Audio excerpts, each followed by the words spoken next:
Okay, we're up to mitzvah 35, which is again, mitzvah loisas, a prohibited mitzvah number 21 of the prohibited mitzvahs in the Torah. It's found in the same place, again, Parshas Yisroi, in the Aseret Sedibros, in the Ten Commandments, and it is Perek Chaf, Pasuk Yud Gimel. 20, verse 13. Now, what is this? It says, Lo yisinaf, a person should not commit adultery. Now, this is it seems like it should be a pretty obvious mitzvah. The law is like this. If a guy commits adultery, meaning he has relations with a married woman, these are all talking about married woman, okay? Then the din is the person who, the man and the woman, are chayiv something called chenek, strangulation. Okay? Now, if the woman is a daughter of a Kohen, she gets sreifa. They kill her with sreifa. Sreifa means burning. But we don't just burn the person. I should say we don't just burn the person. We don't burn them. We take a piece of hot lead, throw it down their mouth, and the whole insides get burned down. It's a very painful death. But the man gets chenek, strangulation. They basically strangle him to death with a rope. Okay? Don't have to act it out. We get the picture. Now, this is referring to a woman who was, a girl who was, there's something called betrothed. It's called erison, betrothed, meaning she's engaged, kind of like engaged. And then there's called nesuin, fully married. So we're talking about a woman who is fully married.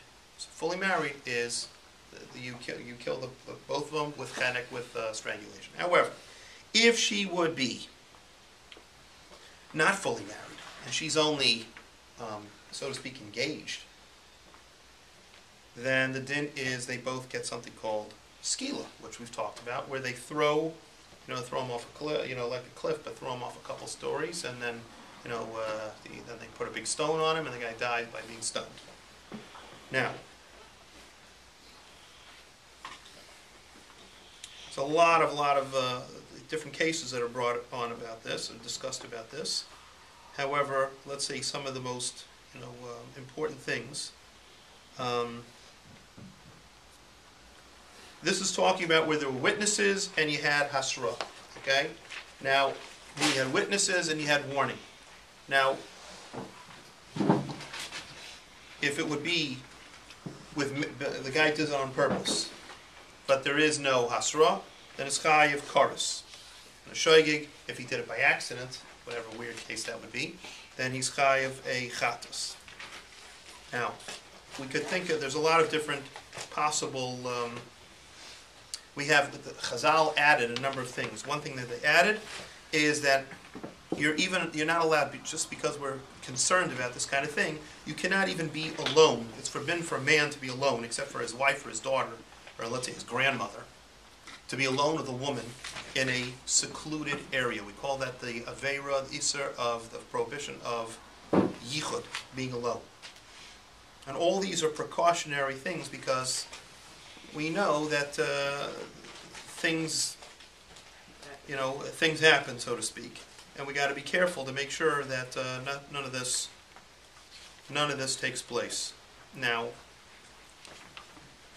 also because we know that people become very jealous over this kind of thing, right? And it can lead to people killing each other. All kinds of, that's what the chinuch brings down, the Sefer Chinuch brings down, that, people become very jealous.